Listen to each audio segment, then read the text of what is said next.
Hi folks, I was planning on making a video today about how I think that we are heading for a hung jury in the Alec Murdaugh case. I thought the jury would be out for a couple of days at least, but not less than 3 hours.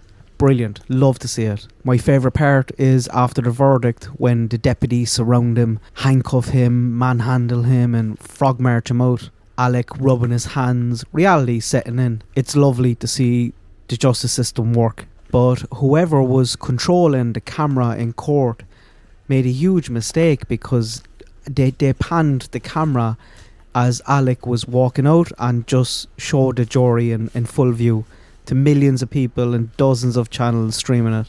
The judge is going to be fuming over that. Somebody's head will roll. Their identity was supposed to be hidden, and even like 5 minutes later the judge was thanking the jury and saying they're free to do or talk to whoever they want, but they don't have to, and nobody knows who they are, nobody knows their names, media don't have their phone numbers, and it's just ironic because a couple of minutes previously their faces were being shown to millions of people. I feel bad for them as some of those people, like, they might not have wanted neighbours and stuff to know that they were on the jury. There'll probably be some of them come out as well and talk and get a few dollars from the media. They'll be chasing the media and not the media chasing them. But you can be guaranteed there's some of them that just don't want anything to do with anyone. And I shouldn't do it, but I completely judge them off looks when we seen them. We all do, we can't help it.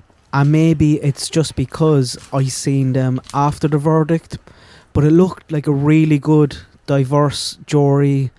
Nobody looked like they were smelling of privilege. And like, this is a jury from Murdaugh country, so I was a bit worried about them, but they did a great job. Clearly, obviously, less than 3 hours. They didn't buy a thing from Alec.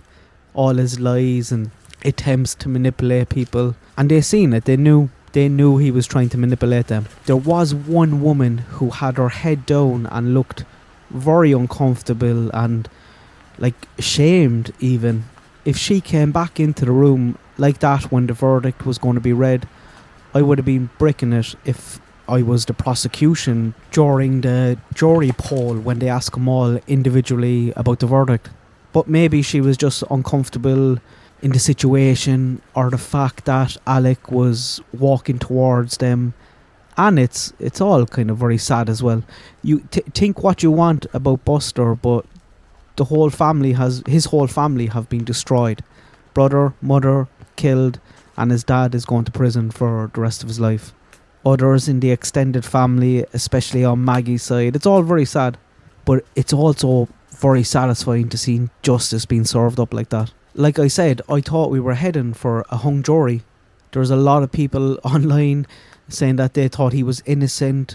I wasn't one of them, and it wasn't the majority of people by any means, but it was enough to make you realise we might be heading for a hung jury.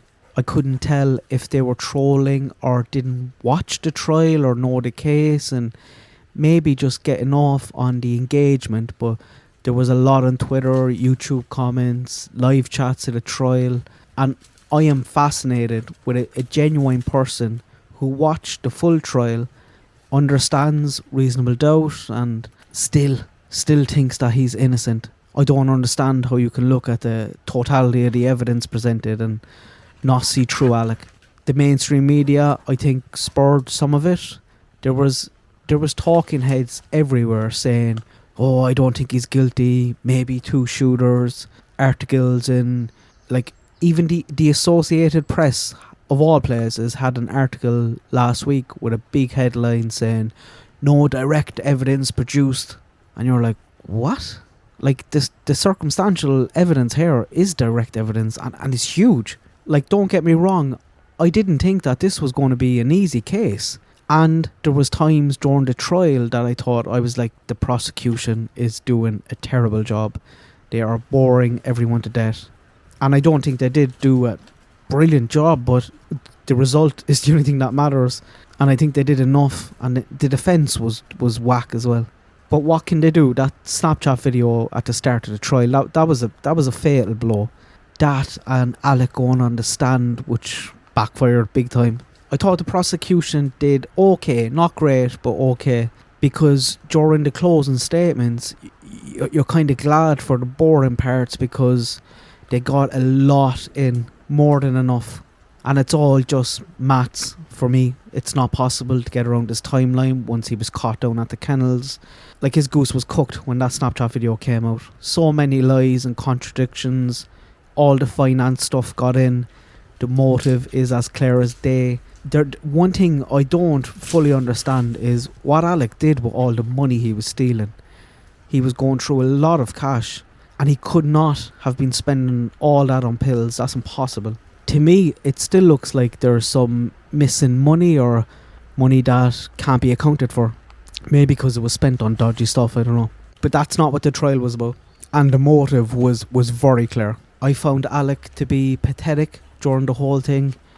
I wasn't buying anything from him. Like, the nicknames that he was using, Papa, he never once called him Papa. He was playing a game, trying to weasel his way out of it, but lie after lie, getting away with it and manipulating things his whole life. And the jury was like, not today, boy. His new story, a load of tosh, lied about the dog kennels to the very first officer. Another lie that he was caught out on in court. He tried to say he didn't plan on lying about the dog kennels until all the attorneys were there, and then Sled turned up and he panicked, which was total nonsense, and he was caught in the stand lying about that. There was one thing when a jury member gave him a tissue for his snotty nose. I probably shouldn't have, reading too much into that, but I definitely did, and I seen it as a bad sign.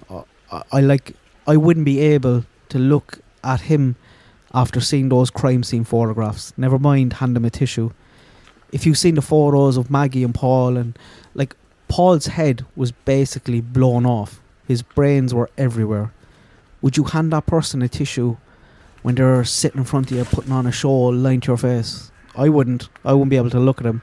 And fair play to whatever jury member that was. It seems like a cold move now in retrospect. And I bet the defence was buzzing when that happened. Very happy for the people of South Carolina, and they must be proud, they must be really proud of the jury and the prosecutors, because their whole county was kind of on trial, really. We were all judging them, but happy for them. I don't think this is the end of the story by any means. Alec will do whatever he can to weasel his way out of this. And of course then we have some other skeletons in the Murdaugh closet and some unexplained deaths that I don't think we've heard the end of just yet. Good luck, God bless, I hope everyone has a nice day.